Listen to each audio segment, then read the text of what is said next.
drowning in WhatsApp messages and wishing you had a personal assistant to handle the load? Well, today, we're building just that, a WhatsApp chatbot powered by Twilio.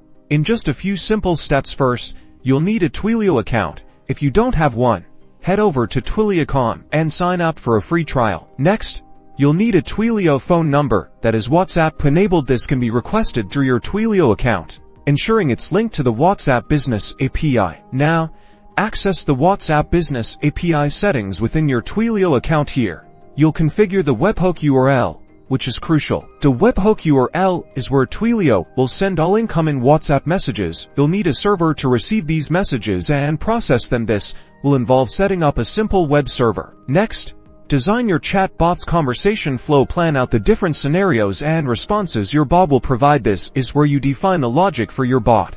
Within your server-side code, you'll listen for incoming messages from Twilio based on the message content.